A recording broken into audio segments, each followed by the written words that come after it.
Selamat sore, rekan-rekan semua. Pusat Pelaporan dan Analisis Transaksi Keuangan (PPATK) mengklarifikasi dugaan transaksi janggal 300 triliun rupiah di Kementerian Keuangan.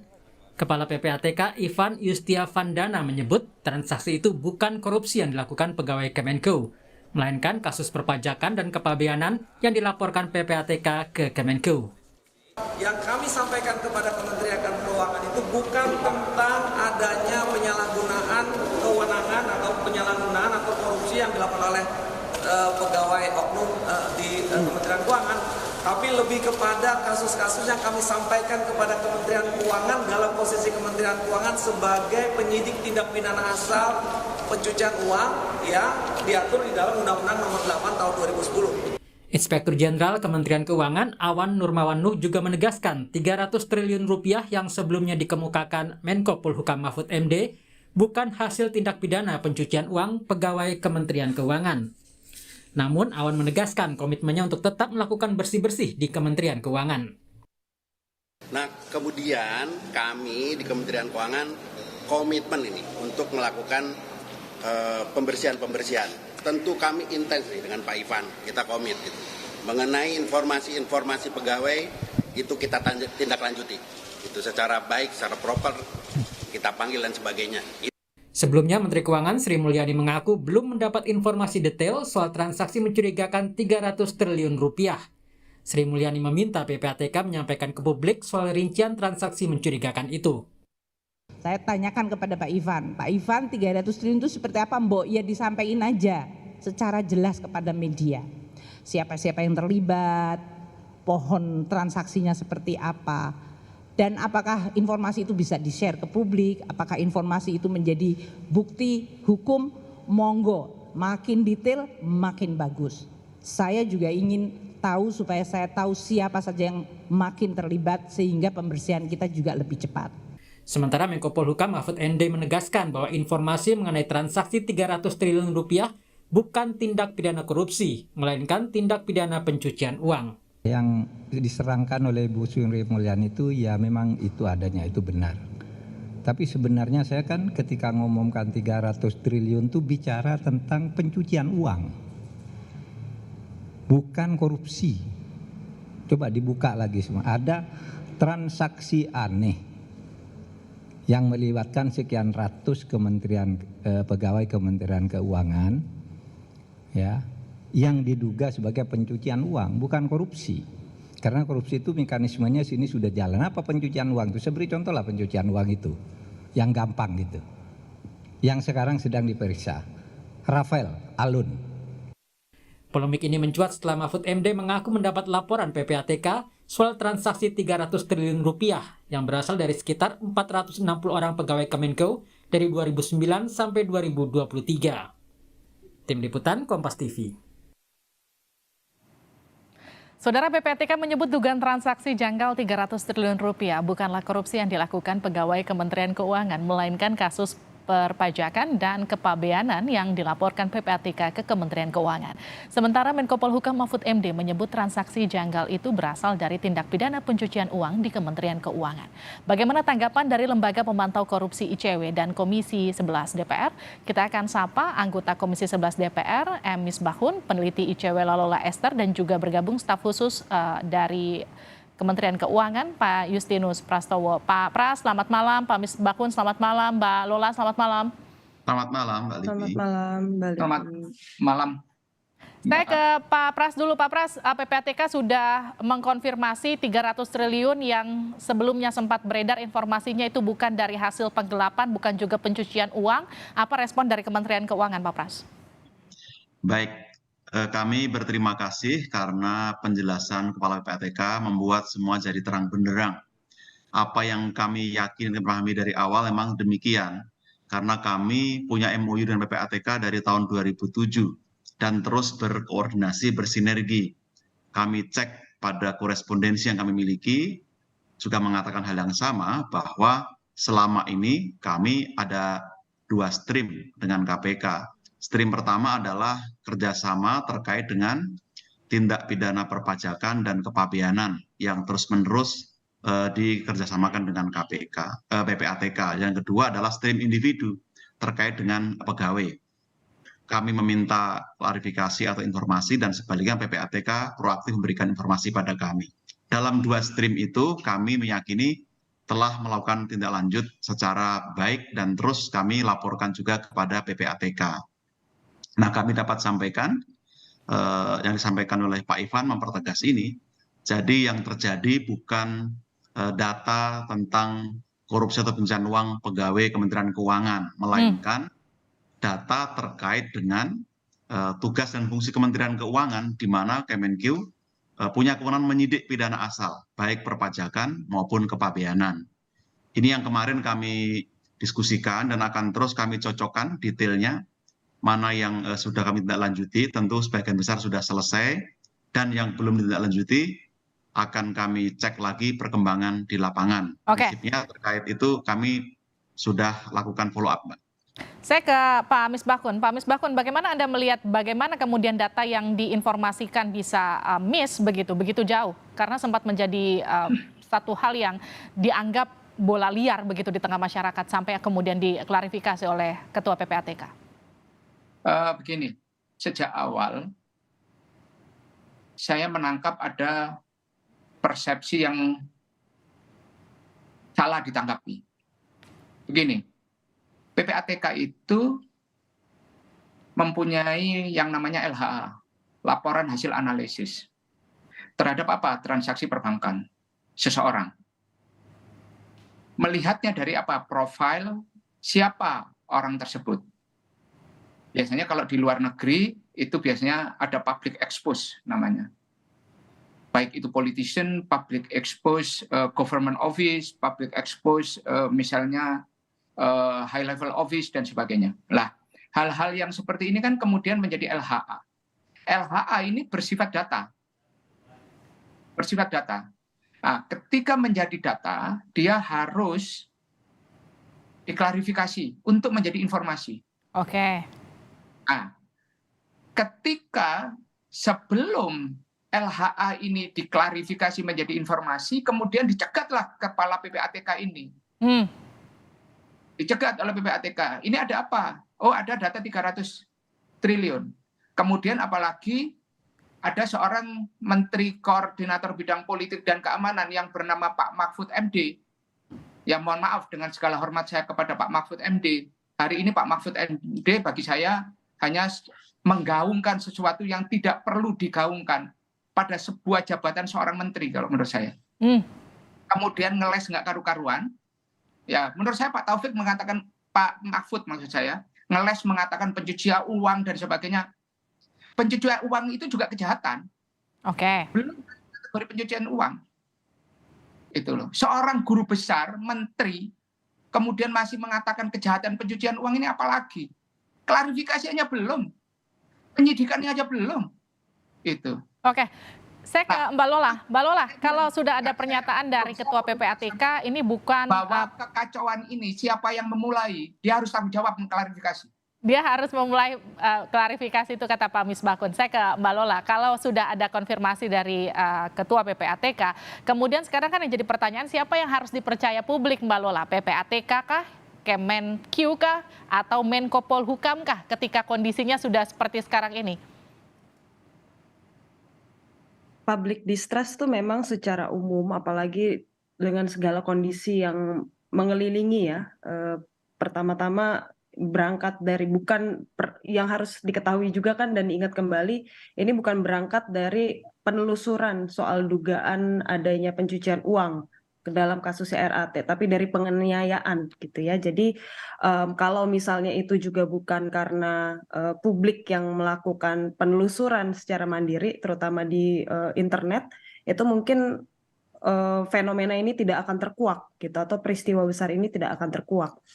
Jadi itu saja sebetulnya sudah bisa secara sederhana gitu ya menggambarkan bahwa ada fungsi yang hilang gitu dari negara ini, sehingga akhirnya peran untuk melakukan penelusuran itu diambil alih oleh publik secara quote unquote gitu ya. Dan ini juga akhirnya semakin diperkuat dengan berbagai temuan informasi yang menguatkan dugaan awal soal adanya potensi tindak pidana gitu. Memang ini masih makanya pembahasannya adalah potensi atau dugaan karena memang kan prosesnya juga masih berjalan. Sepertinya di KPK juga belum masuk ke tahap penyidikan, tapi mungkin penyelidikannya masih berjalan. Sejauh ini yang saya anggap sebagai salah satu sumber informasi yang tentu saja paling bisa dipegang kalau terkait dengan penelusuran transaksi, dugaan adanya transaksi mencurigakan, potensi adanya tindak pidana yang berkaitan dengan pencucian uang, tentu PPATK. Semata-mata karena memang mereka lah yang punya kewenangan dan tugas yang jelas soal itu, gitu. Artinya 300 triliun ini di case close saja atau masih tetap perlu diselidiki? Tentu harus ditindaklanjuti karena kan laporan hasil analisis bagaimana tadi Pak Misbakun sudah sampaikan itu kan berasal dari analisis awal ya yang dimiliki oleh PPATK. Mereka terima ada informasi, ada laporan dari lembaga penyedia jasa keuangan yang kemudian berdasarkan analisis di internal mereka itu bisa ditindaklanjuti oleh penyidik gitu. Nah, penyidik ini yang tadi juga mungkin sempat disampaikan dalam potongan-potongan berita, dalam TPPU itu kan ada 25+1 tindak pidana asal, ya, yang mana itu penyidiknya bisa berbeda-beda. Ada juga kalau misalnya bicara kepolisian ya prinsipnya mereka sebagai penyidik tindak pidana jadi bisa saja. Tapi kalau dalam konteks Kementerian Keuangan tentu memang dibatasi gitu. Memang ada tindak pidana asal tadi bicara soal perpajakan, kepabeanan, itu merupakan ranah PPNS dari Kementerian Keuangan dan itu tentu harus ditindaklanjuti terlepas dari apakah kemudian itu memang berujung pada tindak pidana atau tidak. Tapi kan LHA itu punya nilai informasi yang penting sehingga perlu diverifikasi, perlu ditindaklanjuti. Gitu. Tentu ini tidak boleh dibiarkan begitu saja ya, apalagi dalam kondisi di mana publik matanya juga sedang sangat mengarah kepada Kementerian Keuangan gitu. Oke, Mbak Lola, saya ke Pak Pras. Pak Pras, kalau artinya gini, menurut Mbak Lola ini kan masih terus harus diselidiki lebih lanjut lagi. Tapi bagaimana dengan 266 laporan? Koreksi saya kalau datanya salah ya Pak Pras. Ini terkait dengan transaksi janggal sepanjang 2007 sampai 2013 dari PPATK yang kemudian dipertanyakan sekarang ke publik. Ini setelah dikonfirmasi PPATK tidak ada pencucian uang, tidak ada pelanggaran, lalu kemudian nasib yang 266 itu gimana? Ada nggak kelanjutannya lagi? Yang 266 surat dari 2009 sampai 2023 itu sebagian besar sudah ditindaklanjuti, menghasilkan 16 kasus yang kita limpahkan ke APH dan sudah divonis terkait dengan pegawai Kementerian Keuangan. 352 tadi mendapatkan hukuman disiplin dan ada 126 audit investigasi. Ini sudah kita selesaikan yang streamnya individu Kementerian Keuangan. Nah, terkait dengan TPPU untuk tindak pidana pajak dan bea cukai sudah sebagian besar diselesaikan. Ada satu kasus yang cukup besar nilainya itu 180 triliun sudah selesai di pidana kepabeanan dan saat ini sedang dilakukan pemeriksaan atau penyelidikan oleh Ditjen Pajak, oleh penyidik pajak. Ini belum diselesaikan seluruhnya karena mencakup 15 wajib pajak. Ini yang akan terus kami koordinasikan. Nah, selebihnya ada pidana asal yang tidak langsung terkait dengan perpajakan dan kepabeanan. Ini yang nanti oleh Pak Menko Polhukam akan dikoordinasikan dalam Satgas Pemberantasan TPPU karena merupakan kewenangan dari APH lainnya di luar Kementerian Keuangan. Jadi memang ada beberapa data yang beririsan, untuk itulah kita perlu berkoordinasi. Lalu bagaimana dengan orang-orang yang sekarang sedang ditelusuri oleh KPK yang kemudian dianggap bagian dari gengnya Rafael Alun? Kementerian Keuangan mendukung apa yang dilakukan oleh APH, dalam ini kami sangat kooperatif, bahkan kami sesuai kewenangan kami telah melakukan tindakan kepegawaian, menjatuhkan hukuman disiplin berat kepada mereka yang terbukti melakukan pelanggaran PP 94 tahun 2001. Tapi kami serahkan sepenuhnya kepada aparat penegak hukum. Kami kooperatif akan memberikan data informasi keterangan yang diperlukan. Dan saat ini Kementerian Keuangan juga aktif menindaklanjuti para pegawai yang berisiko tinggi dan kami sudah meminta data juga ke PPATK dan kami sudah memanggil kurang lebih sekitar 30 pegawai untuk dilakukan klarifikasi. Oke, saya ke Pak Misbahkun. Pak Misbahkun, ini kan kalau kita lihat dan mengikuti kasusnya, sebetulnya kasus penganiayaan, kemudian flexing, pamer harta, kemudian terbongkar dan ternyata banyak. Ibaratnya seperti buka kotak Pandora, wow ternyata banyak, luar biasa. Yang jadi pertanyaan ketika kita bicara soal benah-benah, bersih-bersih, kalau menurut Anda itu harus dimulai dari mana? Gini, ikan busuk itu bukan dari ekornya, ikan busuk itu dari kepalanya. Itu prinsip dalam segala banyak hal yang kemudian menjadi sebuah prinsip yang dipegang ketika kita mengelola tata kelola di pemerintahan. Lah, contoh saya sampaikan, tadi dikatakan bahwa RAT kena hukuman disiplin belas. Apa pelanggarannya RAT? Pertanyaan saya, apa pelanggaran RAT yang dilakukan oleh RAT sendiri? Lapor LHKPN dia jalankan, ya kan? Kalau ada temuan dia sudah terklarifikasi, terus apa yang dia itu kan? Kesalahan melakukan tindak pidana itu dilakukan oleh anaknya. Orang berteman, saya sama Pak Justinus berteman baik. Terus apakah kemudian membangun kolegial itu di dalam teman pekerjaan itu kemudian menjadi sebuah kejahatan? Itu. Apakah kemudian ada kolega satu angkatan, satu alumni, kemudian itu menjadi sebuah kejahatan? Orang berteman kok. Justru membangun jiwa korps itu penting. Untuk apa? Untuk menguatkan semangat spirit korps itu. Oke. Nah, apakah yang seperti ini kemudian hanya karena tekanan publik kita memberikan reaksi yang tidak didasarkan pada tatakan hukum yang ada? Saya sedang tidak membela siapapun. Saya ingin menyampaikan pesan seperti ini. Silakan proses anaknya RAT, si Mario, silakan. Silakan masyarakat menggunakan fungsi pengawasan masyarakat, itu hak konstitusionalnya melalui apa? Kalau kemudian hanya karena orang, contoh, mempunyai sesuatu dan disampaikan melalui media sosial menjadi masalah. Itu. Ini yang kemudian telusuri, jangan kemudian karena suatu kasus kemudian semuanya seakan-akan disalahkan. Baik. Sistem masyarakatnya. Silakan jalankan. Tapi sistem dan mekanisme internal jalan. Contoh, kalau ditemukan tidak kesesuaian antara LHKPN, SPT atau pendapatan, klarifikasi sejak awal. Baik. Itu. Jangan kemudian karena kasus ini seakan-akan ada kotak Pandora yang itu. Loh, kotak Pandora mana yang mau dibuka? Itu loh, kotak Pandora mana dibuka? Artinya ini jadi momentum benah-benah dan bersih-bersih. Momentum benah-benahnya begini, Mbak. Momentum benah-benahnya, jalankan mekanisme internal yang ada. Kalau tadi dikatakan oleh PPATK sejak tahun 2000, ya kan? Tahun 2009 sampai 2013 ada yang berkaitan dengan kepabeanan perpajakan, silakan jalankan.